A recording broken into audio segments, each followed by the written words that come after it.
Rayan Cherki, Haaland, Rayan Aït-Nouri, Tijjani Reijnders, Omar Marmoush, Rodri. Manchester City are creating a monster. A team so stacked, so balanced, so terrifying that it feels like Pep Guardiola sat down, looked at every weak spot from last season and said, never again. But how good is this team? And are they addressing the problems Pep faced last season? Well, let's talk about that. Last season was unlike anything we've seen from Manchester City in the Guardiola era. For the first time in a long while, they looked completely out of sync. The control, the confidence, the dominance, it all vanished. And it wasn't just one or two bad results. This was a systemic drop-off that affected every part of the squad. From the very start of the season, there were signs something wasn't right. Injuries started piling up early. Rodri missed months with a muscle tear. De Bruyne was in and out of the team with recurring issues. John Stones and Ruben Diaz couldn't stay fit long enough to form any defensive rhythm. The midfield was constantly being reshuffled, and the backline had no stability.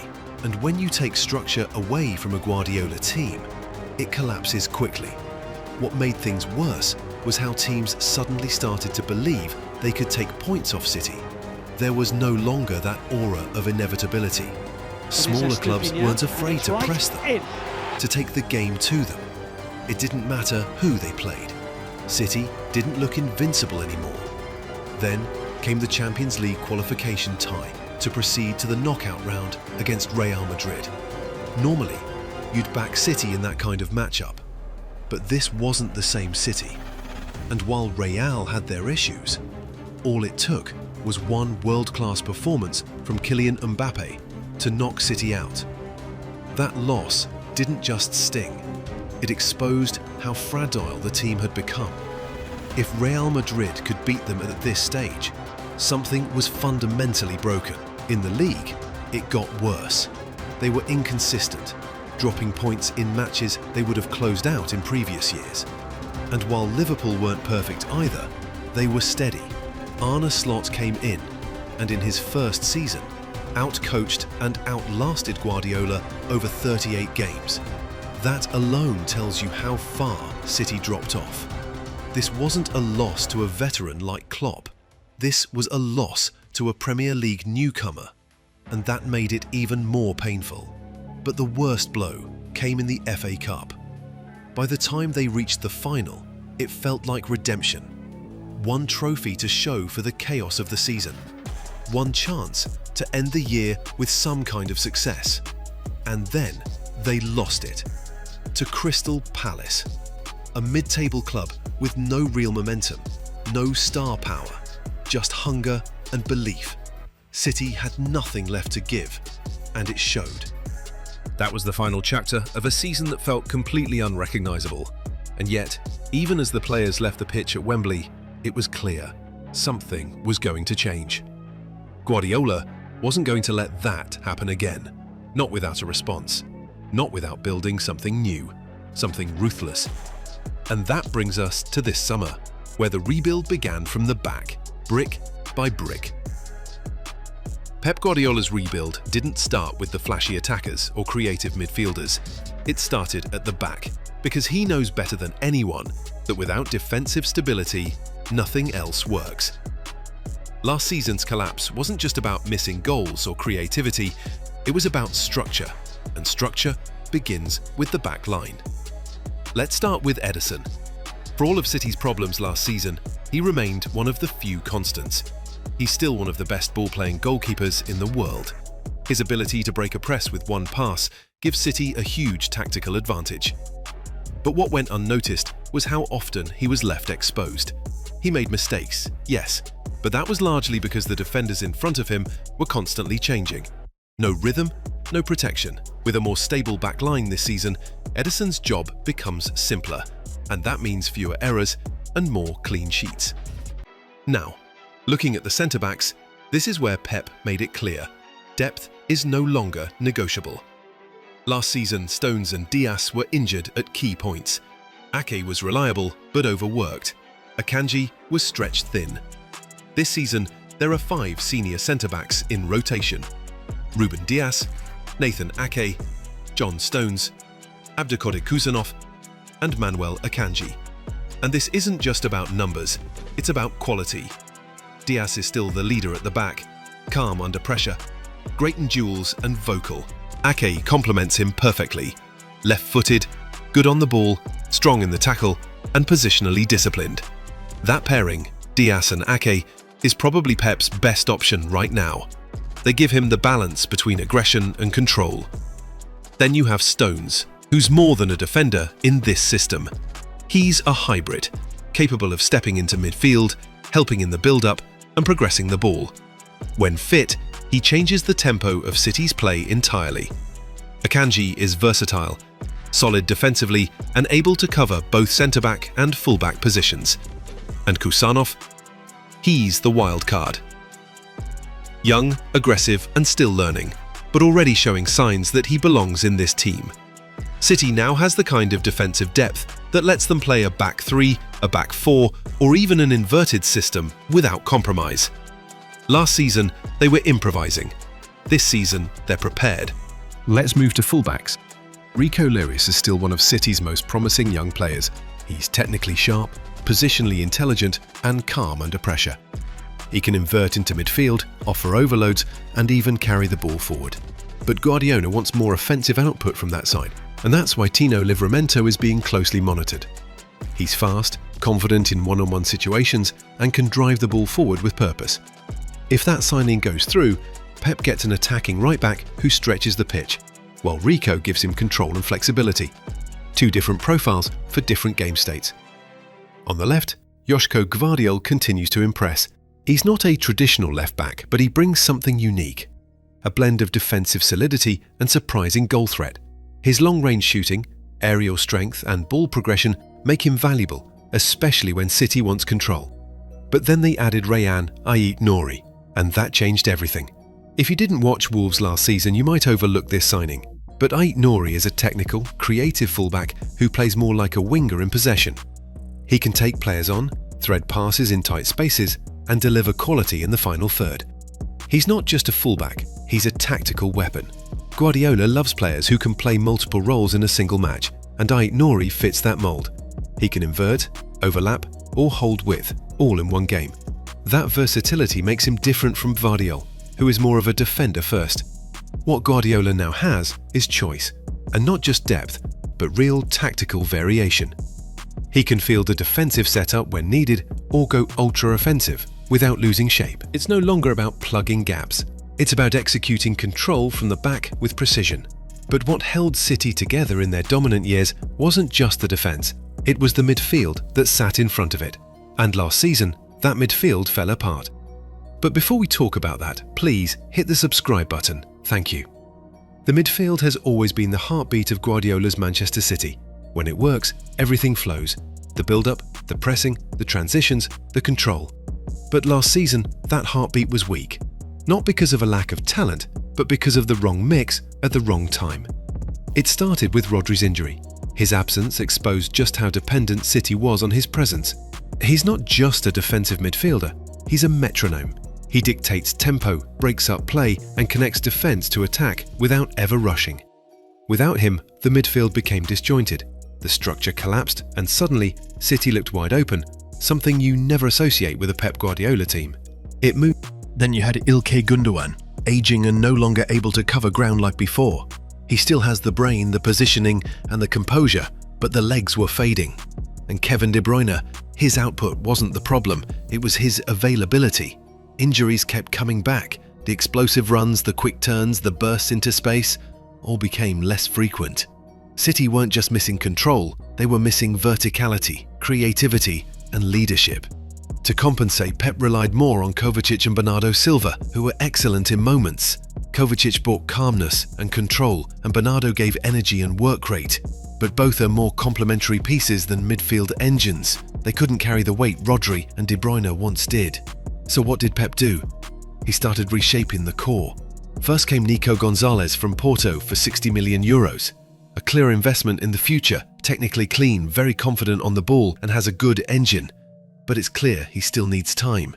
He struggled in big games last season and often disappeared under pressure. In a few years he could be elite, but for now he's depth. The real fix? Rodri's back, fully fit. And when Rodri's on the pitch, City regain their identity. Even though he's just returning from a long injury, his fundamentals are too strong to fade. He doesn't rely on pace or strength, it's positioning, timing, vision. That doesn't go away with time. With him back, Pep can breathe. That midfield control returns. Now let's look at the two number 8s, and this is where the evolution really begins. With De Bruyne leaving and Gundogan no longer capable of carrying a full season at the highest level, Guardiola replaced both profiles in one transfer window.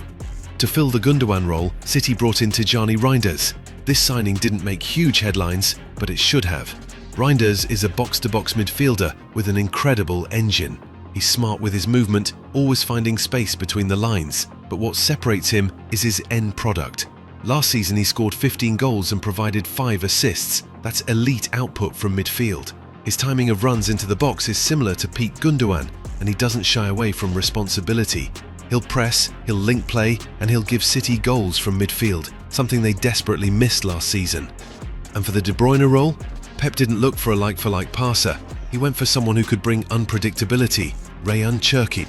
Cherki is different. He's not a volume passer like De Bruyne, but he's an artist.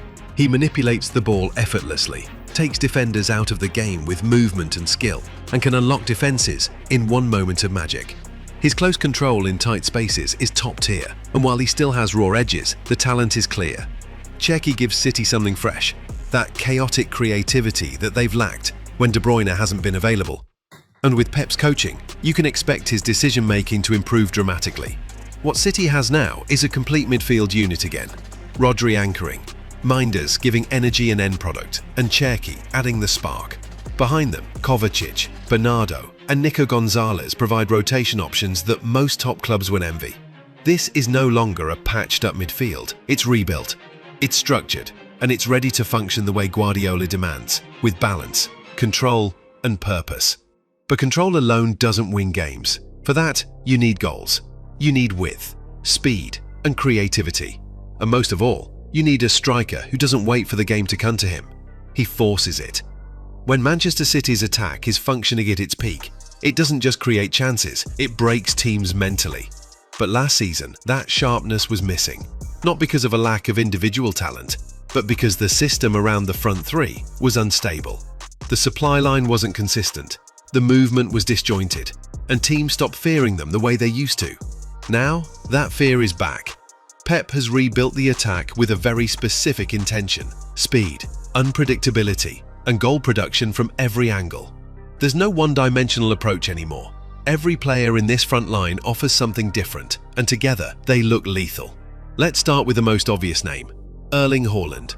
Even in a bad season for City, Haaland scored 31 goals and provided 4 assists. That tells you everything you need to know. He doesn't care about form. His job is to finish, and he does it better than almost anyone on the planet. He's physically dominant, moves into space with intelligence, and punishes teams even when he's isolated. What makes this season even more dangerous is that the supply to him is about to improve massively, with Reijnders and Cherki now in midfield and wide players who can actually beat a man consistently. Haaland's involvement in front of goal is only going to increase. On the right wing, you have Jérémy Doku. His role is clear: take defenders on, create chaos, and stretch the pitch. He's not a volume passer or a safe player. He's direct. Last season, even when City was struggling, Doku was one of the few players trying to push the game forward. With better link-up options now behind and beside him, his decision-making can improve, and his final product can be refined. His ability to destabilize defenses is critical in matches where City needs a moment of unpredictability. Then there's Sávio on the left. This isn't just a flashy young signing. This is someone with a real end product.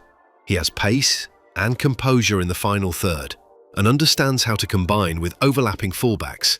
What separates Sávio is his decision-making. Unlike many young wingers, he doesn't over-dribble or waste possession. He picks his moments and finds space. That's exactly the kind of winger Pep wants. Someone who opens the game without sacrificing control. Now, aside that front three, you have Phil Foden. Last season was tough for him. Injuries, System changes and inconsistent form held him back. But we've seen what he's capable of. He's still one of the most intelligent players in the squad, and his ability to find pockets of space between the lines will be critical, especially when Pep rotates Cherki or needs another creative option through the middle. Foden's ability to float between the wing and midfield gives Guardiola another layer of flexibility. And then comes the name that nobody expected to shine this quickly: Omar Marmoush. When Marmoush arrived from the Bundesliga, expectations were low. Bundesliga attackers have struggled in the Premier League before. Sancho, Werner and others all came in with hype and didn't deliver. But Marmoush broke that pattern immediately. He's been explosive. 28 goals and 17 assists last season across all competitions. And even more impressive, 13 goals and 7 assists for City in just half a season. He's not just quick or strong. He understands how to find space, link up with midfield and take his chances. His goal of the season, that top corner finish from 25 yards, was a statement. He's not here to be a backup. He's competing directly with the starters. And if Pep wants to play Haaland and Marmoush together, he can now do it. The attacking options are now too many to list in one sentence. You've got Haaland, Doku, Sávio, Foden, Marmoush, and even backup options like Oscar or a false nine setup if needed. And the most important thing, they're not just fast and flashy, they're productive. With this front line, Guardiola doesn't just want to dominate possession. He wants to bury teams early. The kind of pressure this attack can create over 90 minutes is suffocating. And if City were still scoring goals last season, despite their disjointed midfield and shaky backline, imagine what this group can do now with structure behind them. Last season was a wake-up call for Manchester City. They looked human, vulnerable, beatable. Injuries exposed them, the midfield lost control, the defence lost shape, and despite having one of the most dangerous strikers in world football, the whole system felt broken. But this season they are coming for it all. But what do you think? Can they dominate Europe again this season? Well, let me know in the comments. And don't forget to check out our last video on why Xabi Alonso must win the FIFA Club World Cup. Thank you.